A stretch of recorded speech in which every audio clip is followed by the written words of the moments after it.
I thought today would be an ideal day with about 20 knots of wind to change the tyres on this bike to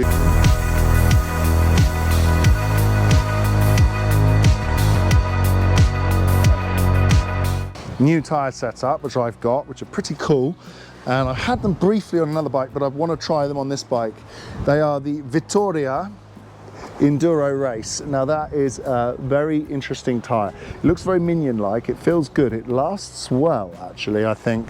So I've had this tyre already mounted briefly, but I'm going to put them on the Strive On. Got a 29.4 for the rear, for the front, sorry, and a 27.5, 2.6 for the rear. Try and mount them. It's quite windy, but you know, time. I was trying to figure out my kit, and there's this interesting little stick and keep your kit all in line. So I got the second stand out so it can help me hold the tyre. Tyres are already set up tubeless, so I only really have to switch the tyre over. It should be quite a quick operation. Look, I'm trying to deflate this with the valve open. It's in windy conditions to obviously reuse the liquid that's already in these Fillmore valves, which I will show you. So they're very good, they're very expensive though. So 2 valves cost €50, which is massively expensive, but inflate a lot quicker, and I want to see if I can put the tubeless up quicker, so I'm going to swap those out now. Let's do that. Take this valve off. So we're going to put that in there now, and there's the sensor magnet. That doesn't work. Okay, so just if you want to know, the Fillmore valve does not work because it's not long enough.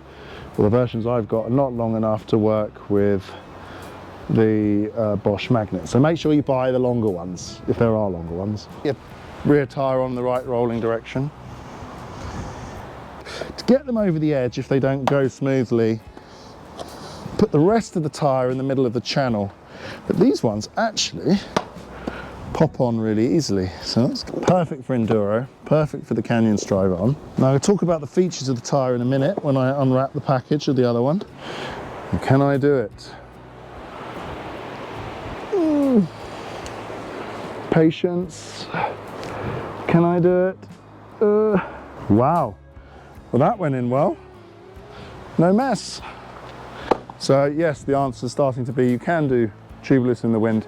I just use WAG bicycle components liquid. Big pot of this costs about €80. Can we get it in there without blowing everywhere? DT Swiss rims, which are quite easy generally to mount tyres onto. There we go, we're almost on. Oh wow, that's cool. Oh, snapped it.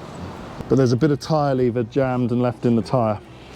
Oh well, it'll get stuck in there with the... This is one of the best pumps money can buy, except you can't really buy them anymore. It's a Air Tools, so from Specialized. And they're like €140, but they are amazing. It does, this one though, does need a new valve head, which aren't available. You can buy them. It's gonna go tubeless with no stress. Wow, what luck. There we go. Let's put that back on the bike. Pretty chunky looking tyre actually. I really like the profile of it. When I see it inflated, it's not flat, it's not too round, it's got that ideal profile. So they have studied that. And this is about a 32mm rim width on the rear. Let's have a look at the Mazza Race. So let's give you the specifications of it. It's designed for hard pack mixed, and it does very well with loose and mud and wet. And it's got a soft ice, a 1C soft compound, 60 TPI, anti-pinch flat. So let's take off this strap, hopefully without too much trouble. So this is the tyre. Yeah, you can feel the side is reinforced, so it shouldn't pinch flat. What else has it got on it? It's tubeless ready, so that's cool. We'll try that now. And a 60 TPI casing, so you know, enough threads per inch, TPI for those who didn't know, to be resistant without being So that's the tyre. Still trying not to make mess. Should we change this valve to the Fillmore valve, remember, which has the opening there, which is not gunked up pretty easily with a normal one. Didn't even take the valve core out, so let's see how this one goes. So what we've proved so far, these tyres are actually doing quite well when it comes to mounting, actually, so far. This one mounts in the wind into this tyre. Can we do it? Oh, we can. Wait a minute. Because this tyre was mounted very recently. Use my head there, third hand. I don't need any other liquid, actually. That's useful. 60 grams of liquid looks like. So 60 grams of liquid looks like that. Close the tyre. Do it all the way first. Uh-oh. That was clever of me. Can rotate it round slowly. No, tyre's coming off. So you can put liquid in through the valves, but not with this valve. It's not actually very tight. That's actually going on quite well. Hang on a minute. Tyre levers are amazing. Feedback Sport tyre lever. That's on. Look how quick that went on. There we go. Yeah. It's on, and I'm already, with less effort,